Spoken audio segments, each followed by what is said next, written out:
The EDF series is the best video game franchise this planet has to offer. Like, subscribe, yada yada. I don't think a 30-second video is gonna please the YouTube algorithm. I should probably explain more. Maybe sum up. If you don't fight, you will become their food. For the uninitiated, Earth Defense Force is a long-running series dating back to 2003. In each title, you play as a member of the EDF, whose sole goal is to defeat an alien invasion of Earth. Think Mars attacks mixed with a little Independence Day and an incredibly strong dose of 1950s B-movie camp that is beautiful to behold. Did they start shooting a movie in the base while we were gone? Is the gun jammed? This writing, it's just, The base gameplay loop is simple. Pick one out of the 4 classes, Wing Diver, Ranger, Air Raider, or Fencer, play through a mission, complete its relatively simple objectives while looting as many boxes off the battlefield as possible. The red boxes are health that make your character tankier as you play through the missions, that actually hold over from mission to mission. The green boxes are the random weapon drops that'll be revealed at the end of your fight. And oh boy, the weapons. Each class specializes in some insane DACA.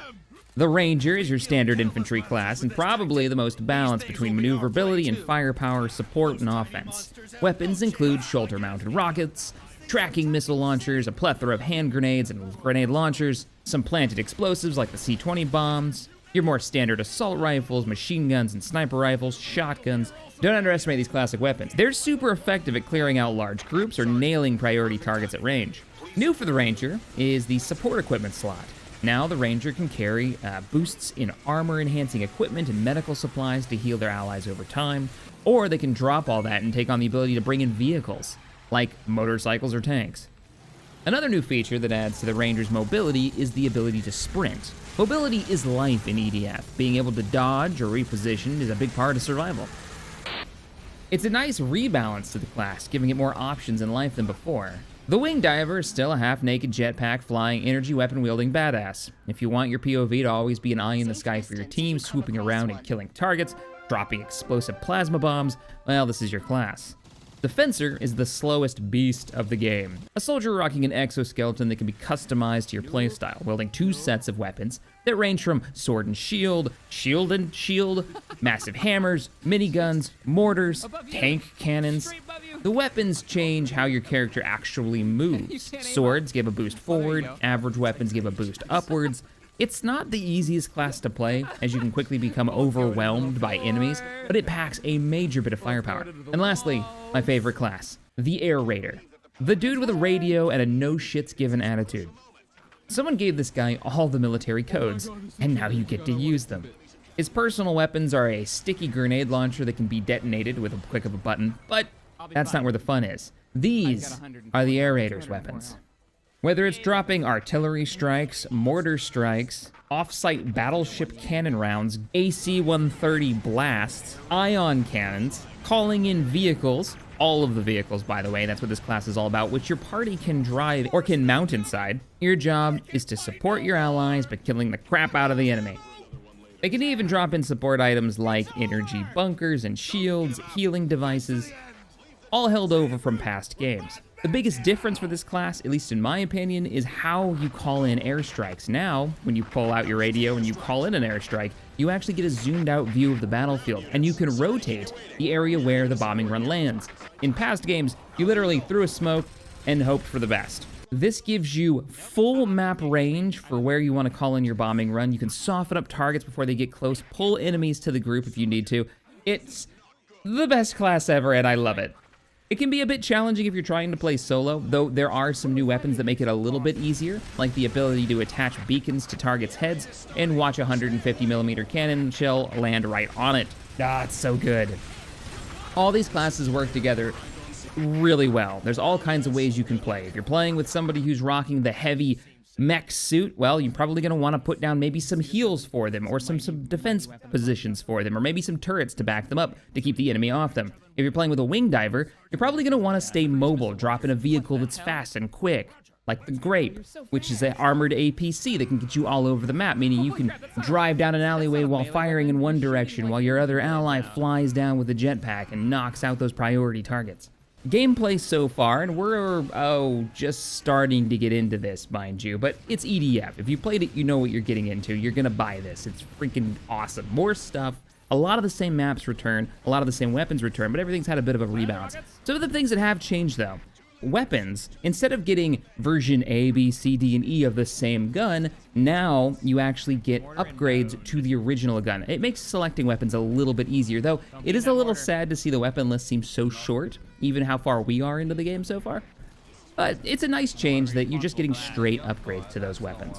As you pick up the same version over and over, there is a max to how many upgrades each weapon has, which it'll say in the top right-hand corner. Other changes have been made. There's a lot more writing in this one than past ones, and there's a lot more voice actors in it, and it is still that B-movie quality that you expect. Did that monster escape from a zoo or something? This is weird. We're talking about a horde of 10-meter monsters, and no one noticed a thing before the shit hit the fan? Maybe they were hiding somewhere. Take a mission like this. I didn't really think it through. Prepare for battle! Hurry! Are the tanks operational? This is code 1, and locate. This is code 2. Ready for battle. Howard exoskeleton! Initiating battle system. Get ready! Hurry! It's almost my turn. It is a little disappointing that in this version of the game, the song that your troops will sing is kind of crap and doesn't even come close to comparing to the last title. Have a listen. We pass through this area. Don't tell me it will pass through. It's already here.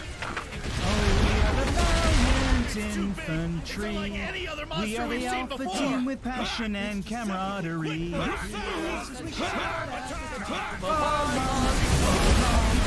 Raise your gun. Into the shooting forces. Still exist out here in paradise. To defend our dearest Mother Earth, we're ready to give up our lives. Look around carefully. Yes, sir. Reload. Bullseye.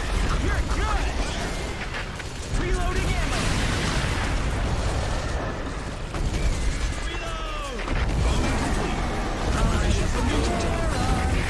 Would I recommend you buying this game?